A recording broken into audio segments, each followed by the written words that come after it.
Tudo bem, Thaís? Tudo bem, Cláudio, Sônia, Pedro? Oi, Nossos Sheila. ouvintes, olha, muita incógnita nessa última semana, né? É uma eleição inteiramente atípica. A gente vai demorar muito tempo ainda para entender exatamente a dimensão dessa eleição. Acho que o país vai ter que repensar muita coisa. Mas essa é uma eleição atípica, por quê? Porque você tem basicamente uma interferência muito pesada da Justiça Eleitoral no processo, né? Então não tem como driblar essa questão, né? Essa decisão tomada no fim de semana pelo plenário virtual do TSE, que chancelou essa nova resolução, praticamente do TSE dando superpoderes, digamos, para o próprio tribunal e para a presidência do tribunal intervir de ofício, restringindo informações, retirando perfis, enfim, censurando, basicamente. E a partir do primeiro você teve o voto do ministro Fachin. Eu li com muita atenção o voto do ministro Fachin, e depois foi chancelado pelo Pleno. É muito interessante o voto, né? O voto ele diz basicamente o seguinte: olha, tudo bem, existe um ordenamento institucional no país, essa resolução não está prevista na legislação eleitoral, cabe ao Congresso fazer o disciplinamento da legislação eleitoral, mas nós estamos vivendo uma situação extraordinária, é preciso combater os ataques. Ele sugere ali uma espécie de novo crime, que é ferir a integridade do processo eleitoral, né? Eu sempre tenho dito aqui no jornal, né, quando a justiça ela utiliza tipos muito abertos, né, antigamente era ameaça à democracia, era fake news, agora é ferir a integridade do processo eleitoral, enfim, todas essas palavras, né, que podem ser interpretadas de maneiras muito diferentes pelo ministro, pelo juiz, a qualquer momento, você tem um problema, né? Então, isso foi chancelado. Tem até uma frase que o ministro Fachin diz na sua decisão que me pareceu muito interessante. Ele diz assim, ó: não há que se falar em censura. Eu até, quando eu li aquilo, eu pensei, bom, mas é disso que trata, né? O tempo inteiro a resolução, quando você determina que uma emissora de rádio, os jornalistas não podem falar de um assunto, né? Ele não está dizendo assim, olha, você falou esse assunto, logo eu vou dar o direito de resposta, ou eu vou intervir, ou eu vou, sei lá, eu vou mandar tirar do ar. Então, depois que você falou, não, você não pode, até o dia 30 ou 31, você não pode falar desse. Então, uma lista de assuntos que o jornalista não pode falar, né? Evidentemente, nós estamos falando de censura prévia, quer dizer, o Brasil não virou um país de tontos, né? Um país de pessoas que não têm a menor capacidade de raciocinar. Quando você diz que não pode lançar um filme que a Justiça Eleitoral sequer viu, né, não sabe o conteúdo do filme, mas não pode ser lançado, é explicitamente uma censura prévia. Então, nós estamos vivendo uma situação que eu diria é surrealista. Você tem uma resolução, uma decisão do ministro do Supremo Tribunal Federal dizendo que não há censura, mas é óbvio que há censura. É óbvio que ela atinge o ordenamento institucional do país, no sentido do regramento da própria legislação eleitoral do país, foi inteiramente mudado.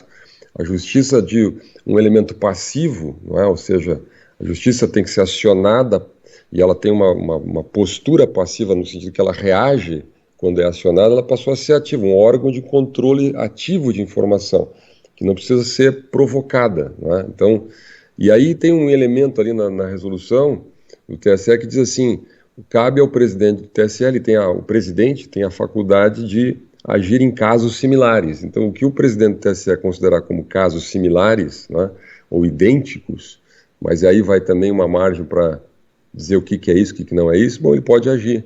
Então, é uma situação. E você teve essa decisão também do Pleno, de que a conversão de boa parte da propaganda eleitoral gratuita de um candidato para o outro. Então sai da campanha do Bolsonaro e vai para a campanha do Lula. Então você tem o desequilíbrio, né? Você tem uma quebra de um aspecto básico de uma campanha eleitoral, que é a isonomia, né? A isonomia no rádio e na televisão.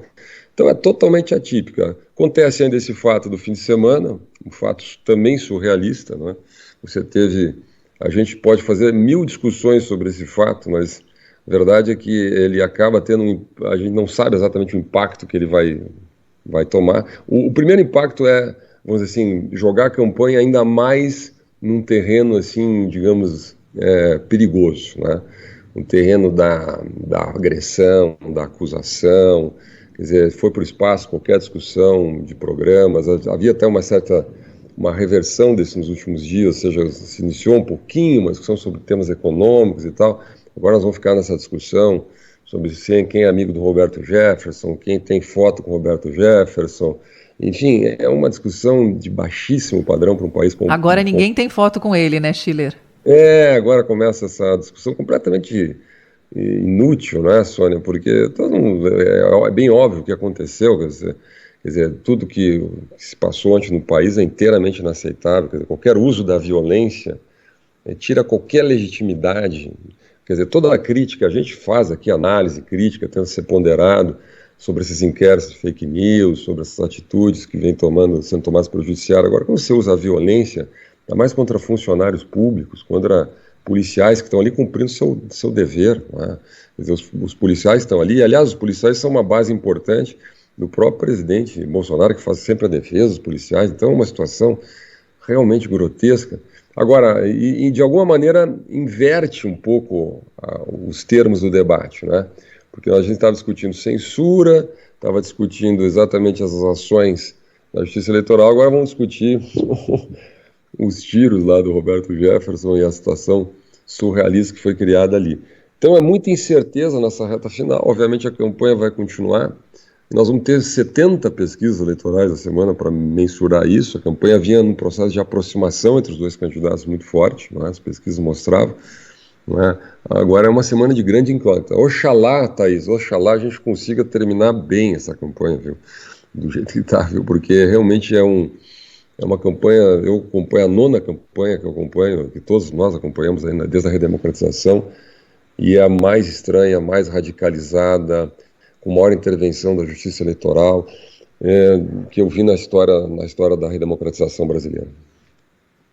O Schiller, nessa reta final da campanha, qual é o peso que o voto religioso vai ter nessa semana, na tua avaliação? Olha, o país também está dividido sobre isso, né? Porque você tem o Bolsonaro usou muito, né? Ele circulou em templos, tem apoio de pastores, enfatizou muito essa questão religiosa. A Michelle Bolsonaro, ela é muito vinculada à igreja evangélica, enfim. Então, quer dizer, isso acaba tendo um impacto, né? Isso tem um impacto geral porque nós vemos a tal da guerra cultural, né? Então a questão religiosa voltou ao centro da política. Vamos lembrar, em 2014, que foi a última eleição ainda no período PT-PSDB, a questão religiosa praticamente não entrou, não se discutia isso, quer dizer, porque você tinha um perfil laico, tanto o Aécio como a Dilma não pautavam essa questão, não é? Como entrou toda essa temática ético-religiosa, daí, a questão do aborto, a questão da ideologia de gênero, a questão da família, enfim, todas as questões que, direta ou indiretamente, têm a ver com a religião, esse tema se tornou central. E aí acontece um ponto interessante, Pedro, porque como você tem uma maioria, vamos dizer assim, genericamente falando, conservadora na base da sociedade, uma maioria, assim, 58% é contra a expansão da lei do aborto, por exemplo. Então, não é uma esmagadora maioria, mas você tem uma maioria conservadora, então esses valores são importantes na base da sociedade. O Lula faz também esse movimento. Então o Lula diz, sou contra o aborto, fez críticas ao transgênero, fez até...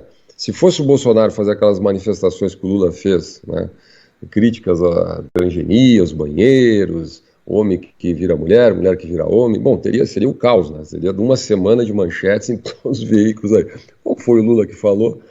Ficou por isso, mas por que ele faz isso, Porque o eleitorado de esquerda já está com ele, então ele precisa conquistar um pedacinho do terreno do outro. Tem até o teorema da praia, famoso na economia, os dois vendedores de sorvete, eles ficam bem no meio da praia. O problema é quando um entra um pouquinho no pedaço da praia do outro. O que o Lula precisa fazer nesse momento? Ele precisa ciscar um pouco no eleitorado do Bolsonaro, que é o eleitorado mais conservador. Então ele também faz declarações conservadoras. Então todo mundo é contra o aborto, todo mundo parece que pensa exatamente a mesma coisa, quase a mesma coisa, O que é ruim para a democracia, porque o interessante da democracia é você ver realmente a diferença entre as candidaturas, Esse episódio do Roberto Jefferson, nesse sentido, é péssimo para o Bolsonaro. Por quê?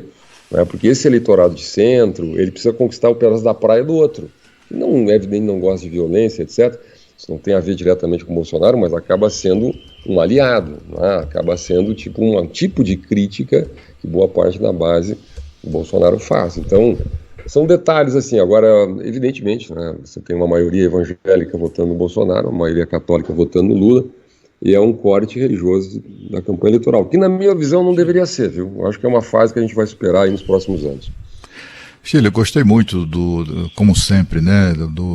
Aqui você só tem admiradores da sua participação no Canal Livre e especialmente da referência que você fez à necessidade que o país tem de discutir a justiça eleitoral, né? Nós temos essa justiça jabuticaba de uma inutilidade total durante todo o período entre uma eleição e outra, que nos custa uma enormidade, né? Da sede suntuosa do TSE aqui em Brasília, enfim, a tudo mais, né? E culminando agora com essa eleição em que o TSE tem interferido a Justiça Eleitoral tem interferido de maneira absolutamente inaceitável no processo eleitoral, interferido inclusive em favor de uma candidatura, né? De uma das candidaturas, claramente a candidatura do Lula tem sido beneficiada por quase 90% das decisões, alguma coisa próxima disso, da Justiça Eleitoral, né? E aí eu queria que você falasse um pouco sobre isso, né? De que maneira o país poderia, ou deve, ou pode discutir a justiça eleitoral e, eventualmente, a sua extinção. Isso é um custo de 10 bilhões de reais por ano, que não faz o menor sentido, né? Sobretudo em ano não eleitoral. Você poderia falar mais sobre isso para nós? Olha, Cláudio, interessante esse tema, porque saiu inclusive uma matéria esse fim de semana no Wall Street Journal dizendo exatamente isso. Interessante que tem que ir para o exterior para ter uma matéria bem feita, crítica a um detalhe importante. Quer dizer, existe um ordenamento institucional no país, existem regras eleitorais que foram definidas antes do período eleitoral. Então, quando os partidos, os candidatos iniciam a campanha, eles já sabem das regras, né? Não pode mudar, que nem um campeonato brasileiro. Imagina um campeonato brasileiro, os times vão concorrer, vão competir, né? Aí no meio do campeonato, na reta final do campeonato, 2 semanas para terminar o campeonato, reúne lá a Confederação Brasileira de Futebol, lá, enfim, e muda a regra do jogo, dá poderes para os juízes diferentes, muda a regra de escanteio, muda a regra enfim, as regras do jogo, né? E começa a tirar jogador de um time, tirar jogador do outro, porque o problema então é muito complicado, exatamente isso que está dito lá na matéria do Wall Street Journal, né? Quer dizer, você não tem no ordenamento social do país a admissão para esses delitos. Como a justiça eleitoral fica criando delitos, o delito, por exemplo, de grave descontextualização é um delito que não foi criado por lei. Não tem lei no Brasil aprovada no Congresso definindo como crime uma grave descontextualização. Então, quer dizer, quando a Justiça Eleitoral cria crimes, né, nós temos um problema. Ela não só cria crimes, como concede poderes para si mesma, né, nós temos um problema. Quando muda a regra do jogo no meio do campeonato, nós temos um problema. Quando reinstitui algo que é terminantemente proibido no ordenamento nacional brasileiro, que é a censura prévia, nós temos um problema. Então, o país parece que está anestesiado. O país está anestesiado, não se fala nisso. A gente faz de conta que está tudo bem, que está tudo legal. Não está tudo bem. Boa parte dos mesmos critérios que foram utilizados para retirar esses espaços de propaganda de uma candidatura poderiam ser utilizados para retirar espaço da outra candidatura. É a tal da história da simetria. Não pode chamar de ladrão, mas pode chamar de genocida. Por quê? Qual é a lógica disso? Não poderia também criar um argumento para dizer que, bom, onde é que foi decidido pela justiça que o candidato é genocida? Tem alguma decisão judicial? Foi esse o argumento que foi utilizado, né? Não pode chamar de ladrão o candidato porque não tem decisão judicial. Mas pode chamar de genocida? Tem alguma decisão judicial? Ou poderia entrar numa discussão bizantina? O que é pior? O que é mais grave? Genocida ou ladrão? Vocês percebem que não tem possibilidade de nenhum critério lógico, objetivo, para fazer esse tipo de julgamento. São julgamentos subjetivos. O problema é quando você submete uma campanha eleitoral, uma competição que tem que ser isonômica, a critérios subjetivos da autoridade, você não tem mais o governo das leis. Eu tenho dito, você tem o governo dos homens, das pessoas. Isso é muito complicado. Não vou nem me estender muito nisso, mas teve uma expressão, Pedro, que é o nosso jurista aqui, Olha, o ministro Fachin diz o seguinte, que esse é o momento para que a gente faça experimentações regulatórias, experimentação regulatória. O que é experimentação regulatória? Que ele está dizendo o seguinte, olha, como nós estamos num momento diferente, eu não entendo bem porquê, a lei é exatamente feita para quando tem um conflito. A lei não é para, no momento que tem um conflito, no momento que ela é mais necessária para regular a competição, a gente abre mão da lei e faz a experimentação regulatória. Ora, se tivesse que fazer experimentação regulatória, faria antes do processo eleitoral. A gente não sabia que ia ter fake news há 3, 4 meses atrás. Agora, no final, na reta final, vai fazer experimentação regulatória para dizer que, olha, a lei não vale, agora nós vamos experimentar. Então, o Supremo e o TSE não podem ser laboratório para experimentar nada, né, Schiller? Eles têm que cumprir a lei, é isso que eles têm que fazer. E na sexta você não participou conosco aqui, você tinha participado na quinta. Eu lembrei da expressão da ministra Carmen Lúcia do cala a boca já morreu. Na época em que o julgamento das biografias não autorizadas, né, estava sendo apreciado pelo Supremo, ela que foi determinante também para essa decisão da semana passada do TSE, que está sendo criticada aí para a maioria esmagadora dos juristas de todas as tendências políticas, jurídicas do país, ela parece que esqueceu essa frase célebre, né, que ficou guardada aí, e falou que em situação excepcional, nesse momento, a gente deve dar um jeitinho ali para tomar essa medida que foi tomada aí pelo TSE. Então, são lembranças que a gente traz aqui para mostrar que a gente não esquece, não, e elas estão registradas aí nos anais dos tribunais superiores do país. Exatamente. Olha, tem coisa, né, Chile, que só para complementar o que o Pedro afirmou, há decisões da Justiça Eleitoral, são decisões insustentáveis, e do Supremo Tribunal Federal também, o que é ainda mais grave. Por exemplo, quando o Supremo Tribunal Federal decide acolher um pedido de um partido que está em disputa no meio do processo eleitoral, aliás, na reta final, né, de dizer o seguinte, olha, os prefeitos poderão fazer transporte ilegal de eleitores no dia da eleição sem o risco de serem processados por isso, por ferirem a lei eleitoral, que tipifica isso como crime, o transporte de eleitores no dia da eleição. E aí eu fico me lembrando o seguinte, tudo bem, eles estão, há um esforço claro, né, de boa parte do TSE e do Supremo de derrotar o Bolsonaro, né, seja quem for o outro candidato, eles querem derrotar o Bolsonaro. E aí, se o outro candidato está pedindo isso, então deve ser bom para o outro candidato, aí eles alegremente atendem. Mas aí eu fico me lembrando do constrangimento que qualquer um de nós teria, mas eles não terão, né, de revogar essa decisão na eleição municipal que vem, em 2024. Você imagina a farra dos prefeitos candidatos à reeleição ou com seus candidatos à sucessão, usando o poder municipal, né, de regular e de manter transporte público, colocando tudo isso a serviço de suas candidaturas, graças a uma decisão absolutamente oportunista e casuística, né, do Supremo Tribunal Federal se metendo nisso, né, é uma coisa muito triste mesmo, um momento ruim que passa a instituição da justiça. A gente não precisa nem se preocupar, porque daqui a 2 anos faz outra experimentação regulatória e muda esse negócio.